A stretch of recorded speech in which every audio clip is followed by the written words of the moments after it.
কাৰ্যসূচীৰে সেই আপোনালোকৰ ইয়াত আমাৰ ইণ্টিগ্ৰেটেড যিটো প্ৰজেক্ট লৈছে কেনেকৈ কি সামৰা হৈছে আজি আমাৰ বডোফা ৰেইনবো ৰিভলিউশ্যন মিছনৰ দ্বাৰা ৩২ নং ভেৰগাঁও সমষ্টিত থকা ১৪টা VCDCত আমি VCDCত এটাকৈ আমি পল্ট্ৰি ফাৰ্ম বনোৱাৰ কাৰণে এটা মডেল প্ৰজেক্ট বনোৱাৰ কাৰণে আজি আমি লাই খুঁটা স্থাপন কৰিছোঁ এই ভেৰগাঁও সমষ্টিৰে থকা হাছাচুবা VCDCৰ অন্তৰ্গত এই ২ নং চিগিৰিবাৰী গাঁৱত আৰু ইয়াত অকল পল্ট্ৰি বুলি নহয় ইয়াত পিগাৰী আৰু আমাৰ ডায়েৰী আৰু আমাৰ ফিচাৰী এইখিনিও ইয়াত সংগ্ৰহ লোৱা হৈছে যাৰ কাৰণে আমি ইণ্টিগ্ৰেটেড ফাৰ্মিং বুলি কোৱা হৈছে আমাৰ এই অঞ্চলৰ ৰাইজ এই অঞ্চলৰ মানুহ ইকনমিকেলি যথেষ্ট বেকৱাৰ্ড অৰ্থনৈতিকভাৱে যথেষ্ট জৰুলা আৰু জৰুলা হোৱা কাৰণটো হ'ল কি আমাৰ ইয়াত ইনকাম নাই ইনকামৰ সোৰ্স আমি বনাই ল'ব পৰা নাই তাৰ কাৰণে আমি এটা লক্ষ্য কৰিছোঁ কি প্ৰতিটো ঘৰত যাতে ইনকামৰ এটা সোৰ্স আহে আৰু সেইটো কাৰণে সেই লক্ষ্যৰে আমি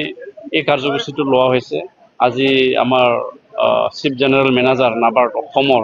লোকেন দাস ডাঙৰীয়া উপস্থিত আছিলে পাঞ্জাব নেশ্যনেল বেংকৰ চিফ মেনেজাৰ ষ্টেটৰ তেওঁ আছিলে চন্দ্ৰিমা ৰাজবংশী ডাঙৰীয়ানী লগতে আমাৰ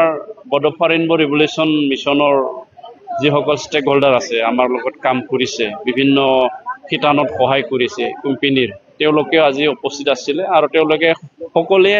কথা দিলে যে আমাৰ সমষ্টিখন আগুৱাই লৈ যোৱাত যথেষ্ট উপকৃত হ'ব মই আশা ৰাখিছোঁ আহি থকা দিনত ভেৰগাঁও এটা মডেল মানে সমষ্টি হ'ব বুলি আপুনি আশা কৰিছোঁ মই নিশ্চয় আৰু এটা মিছন আৰু ভিজন লৈ পেলাই মই কাম কৰি আছোঁ কাৰণ আমি ওপৰি কাম কৰিলে নহ'ব আজি আমি অকল সদায় দিন ৰাজনীতিকৰ কথাটো চিন্তা কৰিলে নহ'ব ৰাজনীতিক নেতাৰ ওপৰত বহুতখিনি কথা নিৰ্ভৰ কৰে অঞ্চলৰ শান্তি স্থাপন কৰা অঞ্চলৰ মানুহক কেয়াৰ কৰা অঞ্চলৰ ৰাইজক আগুৱাই লৈ যোৱা গতিকে সেইখিনি দায়িত্বটো এজন প্ৰতিনিধিৰ ওপৰত থাকে মই সেই দায়িত্বখিনি ল'বলৈ চেষ্টা কৰি আছোঁ আৰু সমষ্টিটো যাহাতে মানে কেঁচা ৰাস্তা এটাও নাথাকে কেঁচা ৰাস্তা মানে বোকা পানী বা ধূলি এনেকুৱা যাহাতে এটাও ৰাস্তা নাথাকে গাঁও অঞ্চলত যিখিনি আন্তঃগাঁথনি আমাক লাগে কমিউনিটি হলে হওক ষ্ট'ৰে হওক টয়লেটে হওক যিখিনি আমাক লাগে গাঁও অঞ্চলত এইখিনি যাহাতে আমি বনাই দিব পাৰোঁ তাৰ কাৰণে এটা মিছন মোডত আমি কাম কৰিছোঁ আৰু এনেকুৱা যদি আমি গৈ থাকিব পাৰোঁ এনেকুৱা যদি আমি কাম কৰি থাকিব পাৰোঁ তেতিয়া ভেৰগাঁও সমষ্টি যথেষ্ট উন্নত এটা সমষ্টি হ'ব আৰু এটা মডেল